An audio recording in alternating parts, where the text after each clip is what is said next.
प्रभु, आप लोगों ने श्री आनंद रामायण के याग कांड का 8वां सर्ग जो प्रसंग था, अश्वमेध यज्ञ की पूर्णता पर श्री राम का अभृत स्नान के लिए सरजू के तट पर स्थित श्री राम तीर्थ गमन, श्री राम की आज्ञा से लक्ष्मण जी का यात्रा की समग्र व्यवस्था करना, यात्रा महोत्सव का वर्णन, ये प्रसंग आप लोगों ने सुना था। अब प्रभु श्री आनंद रामायण के याग कांड का 9वां सर्ग प्रारंभ हो रहा है। इसमें जो प्रसंग है वो है श्री राम द्वारा चैत्र मास में अयोध्या एवं सरजू की महत्ता बतलाना। अभृत स्नान के अनंतर यज्ञ मंडप में उपस्थित होना और दक्षिणा प्रदान करने के लिए कोषागार के द्वार को खोलने का आदेश देना, देवताओं का सीताराम को अनेक प्रकार से उपहार प्रदान करना, याग कांड के पाठ एवं श्रवण की महिमा, ये प्रसंग इस याग कांड के ये 9वें सर्ग में आपको सुनने को मिलेगा। कृपया आप लोगों से नम्र निवेदन है कि प्रसंग प्रारंभ हो। यदि आपने मेरे YouTube channel Sanatan Darshan with Dinesh को सब्सक्राइब नहीं किया है तो अवश्य सब्सक्राइब कर दें, बेल आइकन को दबा दें, लाइक करें, कमेंट करें, शेयर करें। तो अब प्रसंग प्रारंभ हो रहा है, जिसका ध्यानपूर्वक श्रवण करें, जो कल्याणकारी है। सबका इस श्रवण करने से कल्याण ही होता है। प्रभु का स्तोत्र वगैरह सुनने से कल्याण होता है मनुष्य का, इसलिए आप लोग भी ध्यानपूर्वक इसका श्रवण करें। श्री राम द्वारा यज्ञ के अंत में किए जाने वाला अभृत नामक स्नान को यथाविधि संपन्न कर लेने पर ब्रह्मा आदि देवताओं के साथ भगवान शंकर उनके सामने स्थित होकर वैदिक मंत्रों द्वारा उनकी स्तुति उनकी प्रभु की स्तुति कर के कहने लगे। वे बोले, हे प्रभु, आज हम सभी धन्य हो गए जो कि अभृत स्नान संपन्न किए हुए मंगल में आपका सीता तथा बंधु बांधवों के साथ दर्शन कर रहे हैं। हे देवदेव, हे देवदेव, हे देवदेव, हे दया सागर, हमारे लिए यह महान हर्ष का समय है, इसलिए यह समय अत्यंत पवित्र और श्रेष्ठ होगा। आप भी इसे स्वीकार करें और हमें बहुत से उत्तम वर प्रदान करें ताकि प्रत्येक वर्ष हम आपका दर्शन कर सकें। हे रघुश्रेष्ठ, आप इस तिथि के लिए भी बहुत से वरों को देने का वचन दें।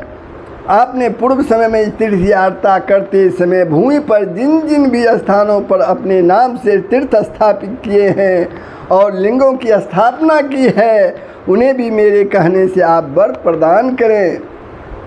बाबा भोले प्रभु श्री राम से कह रहे हैं, हे राघव, आप मेरे कहने से आज वर प्रदान कर यह घोषणा कर दें कि समस्त पुरियों में यह अयोध्यापुरी सर्वश्रेष्ठ है। समस्त पुरियों में यह अयोध्यापुरी सर्वश्रेष्ठ है और सभी नदियों में यह सरजू नदी सर्वश्रेष्ठ है। प्रभु श्री राम बोले, हे शंभु, हे शंभु, आपने जिन वरदानों के लिए मुझसे प्रार्थना की है वही बात मेरे मन में भी है। आप मेरी उत्तम बात को सुने, आप मेरी उत्तम बात को सुने, जिसे मैं अत्यंत आनंदित होकर कहता हूँ। हे शंकर, यह चैत्र मास सभी मासों में श्रेष्ठ मास होगा। वैशाख मास से कार्तिक मास श्रेष्ठ होगा, कार्तिक से श्रेष्ठ माघ मास होगा और वह चैत्र मास माघ मास से भी अत्यंत श्रेष्ठ होगा। इसी चैत्र मास में मेरा प्राकट्य भी हुआ है, इसलिए यह मास श्रेष्ठ होगा, क्योंकि इसी मास में अश्वमेध यज्ञ की पूर्णता पर अभृत स्नान किया जाता है, इसलिए यह चैत्र मास श्रेष्ठ है। और आपके कहने के अनुसार प्रभु श्री राम बाबा भोले से कह रहे हैं, और आपके कहने के अनुसार भी यह मास सर्वश्रेष्ठ होगा। चैत्र मास में अयोध्यापुरी में किया हुआ सरयू स्नान, दिया हुआ दान, किया हुआ हवन तथा मन में चिंतित अर्थ कोटि गुना फलदायी होगा। समस्त पुरियों में यह मेरी पूरी अयोध्या प्रधान होगी। मेरे वचनों से यह अयोध्या मुक्तिदायिनी, मेरे वचनों से यह अयोध्या मुक्तिदायिनी पूरी होगी, मुक्तिदायिनी पूरी होगी। मनुष्यों द्वारा अन्यत्र 60 संवत्सरों में किए हुए कर्म का जो शुभ फल प्राप्त होगा, वह फल यहाँ इस अयोध्यापुरी में एक ही दिन में प्राप्त हो जाएगा, एक ही दिन में प्राप्त हो जाएगा। प्रभु श्री राम बाबा भोले से कह रहे हैं, आप एक ही दिन में वह प्राप्त हो जाएगा। इस प्रकार सब जब राम एवं सीता तीर्थों के प्रसिद्धि के संबंध में अनेक वर प्रदान कर गुरु के समीप गए, प्रभु राम और सीता तीर्थों के प्रसिद्धि के लिए अनेक वर प्रदान कर गुरु के समीप गए, तब गुरु वशिष्ठ ने राम से कहा, हे राम, अब जगमंडप की ओर प्रस्थान करना चाहिए, अब जगमंडप की ओर प्रस्थान करना चाहिए। जगमंडप में पहुंचकर श्री राम शीघ्र ही रथ से उतर पड़े और साथ में लाई हुई अग्नि को सीता एवं ऋतुजों के साथ जग कुंड में छोड़ दिया। उसके बाद उन्होंने पूर्णाहुति प्रदान की एवं वस्त्रों, अलंकारों तथा फलों आदि के द्वारा अग्नि का पूजन करके जगपात्रों का विसर्जन किया। जग के समापन पर श्री राम ने उन ऋतुजों आदि को बहुत सी दक्षिणा प्रदान करने के लिए लक्ष्मण से कहा, हे लक्ष्मण, इन सभी ऋतुजों आदि को मेरे कोषागार ले जाकर वहाँ के पहरेदारों को हटा दो और तुम चुपचाप अलग खड़े हो जाओ। अपनी इच्छा के अनुसार जो जितना भी धन कोषागार से ग्रहण करे, उस अमित वैभव को तुम वाहन आदि के द्वारा उन मुनीश्वरों के आश्रमों में पहुंचा दो। श्री राम जी ने स्वयं ही दिव्य वस्त्रों तथा अलंकारों को धारण किया। उस समय सभी देवताओं तथा राजाओं ने अनेक प्रकार के उपहार प्रदान कर श्री राम को सम्मानित किया। सभी नदियों, समुद्रों, पर्वतों, नागों, गोहों, पक्षियों, मृगों, आकाश, पृथ्वी तथा सभी प्राणियों ने उस अवसर पर श्री राम जी को अनेक प्रकार की यथायोग्य भेंट दी। इस प्रकार देवताओं की स्त्रियों तथा राजाओं की रानियों ने भी सीता को अनेक प्रकार के वस्त्राभूषण, यान, कंचुकी और अनेक मांगली तथा सौभाग्य द्रव्य प्रदान किए। उसके बाद सभी से पूजित एवं सम्मानित होकर सीता सहित रघुनायक श्री राम अग्नि को साथ लेकर अपने दिव्य रथ पर विराजमान हुए। उस समय बंदीजन उनकी स्तुति करने लगे। मुनीश्वर अपनी अपनी पत्नियों के साथ तथा राजाओं की स्त्रियां वे सभी विमान में आरूढ़ होकर आकाश मार्ग से अयोध्या के राजभवन की ओर बढ़े। श्री राम ने धीरे धीरे अपनी नगरी अयोध्या में प्रवेश किया। उस समय सूत तथा मार्गजन उनकी स्तुति करने लगे। श्री राम सीता के साथ रथ में आरूढ़ होकर जा रहे थे। सुमित्रा पुत्र लक्ष्मण ने श्री राम का छत्र धारण किया हुआ था। वह छत्र मोतियों के झालरों से सुशोभित था। भरत तार पत्र का पंखा लिए हुए थे। शत्रुघ्न ने 2 चंबर हाथ में ले रखे थे। सुग्रीव जी का पान पात्र और हनुमान जी का जल पात्र लिए हुए थे। नल ने पान विसर्जन का पात्र, बाली पुत्र अंगद ने श्रेष्ठ दर्पण, राक्षेंद्र विभीषण ने वस्त्रों की राशि और जाम्बान ने धूपदान धारण कर रखा था। श्रेष्ठ मंत्रीगण विविध प्रकार के फलों के पात्र, पूजा के पात्र तथा सुगंधित द्रव्यों के पात्रों को लिए हुए थे। सुगंधित द्रव्यों से मिश्रित फुहारे का जल सभी पर पड़ता जा रहा था। श्री राम राजमार्ग होते हुए धीरे धीरे राजमहल के द्वार के समीप पहुँचे।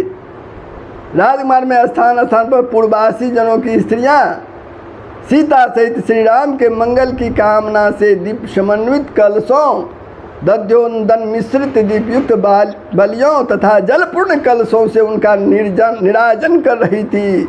राजभवन के द्वार पर पहुंचकर सीता सहित श्री राम रथ से उतरे।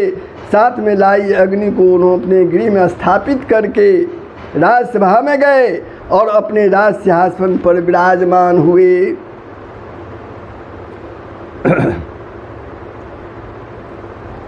उसके बाद सभी राजाओं ने श्री राम को प्रणाम किया। जिस समय वे राजा अपने रत्नमय मुकुटों की आभा से श्री राम के चरण कमलों में सिर झुकाकर प्रणाम कर रहे थे, उस समय सिंहासन पर क्षमासीन रघुनंदन अत्यंत सुशोभित हो रहे थे। राजाओं के मुकुटों पर स्थित पुष्पालंकारों के पराग के स्पर्श से श्री राम जी की रक्त कमल के समान आभा वाले चरणों की बहुत ही शोभा हो रही थी। इस प्रकार से सभी स्त्री पुरुषों द्वारा श्री राम एवं सीता का भली भांति पूजन हो जाने पर सभी देवताओं तथा भगवान शंकर ने उस राजसभा में श्री राम अस्तवराज नामक स्रोत से प्रभु श्री राम की स्तुति की। श्री राम ने भी शंकर जी का पूजन किया। उसके बाद श्री राम की अनुमति प्राप्त कर देवताओं सहित भगवान शंकर ने वृषभ पर आरूढ़ होकर अपने अपने स्थानों के लिए प्रस्थान किया। सभी राजाओं की रानियां भी देवी सीता से आज्ञा प्राप्त करके अपने अपने वाहनों पर सवार होकर अपने अपने स्थानों के लिए अयोध्या से बाहर निकल पड़ी। श्री राम ने पूर्व की भांति पृथ्वी का राज शासन संभाल लिया। जनक नंदिनी सीता के साथ उन्होंने चिरकाल तक सुखपूर्वक समय व्यतीत किया। प्रत्येक दूसरे वर्ष में इसी प्रकार से अश्वमेघ यज्ञ को संपादित करते हुए उन्होंने 20 वर्षों में 10 अश्वमेघ यज्ञों को संपन्न किया। 20 वर्षों में 10 अश्वमेघ यज्ञ को उन्होंने संपन्न किया। इस प्रकार से 10 अश्वमेघ यज्ञों के पूर्ण हो जाने पर गुरु महर्षि वशिष्ठ जी की आज्ञा पाकर महाराज ने अपने सर्वस्त्र ब्राह्मणों को दान कर दिया। जो मनुष्य प्रातः काल, अब इस प्रसंग की महत्ता क्या है वो श्रवण कीजिए। जो मनुष्य सुबह सवेरे उठकर इस मनोहर यागकांड का पाठ करेगा वह अपनी संपूर्ण कामनाओं को प्राप्त कर लेगा। पुत्र की अभिलाषा वाले को पुत्र की प्राप्ति होगी और धन चाहने वाला धन प्राप्त करेगा। इस यागकांड का श्रवण करने से अश्वमेघ यज्ञ के फल की प्राप्ति होती है।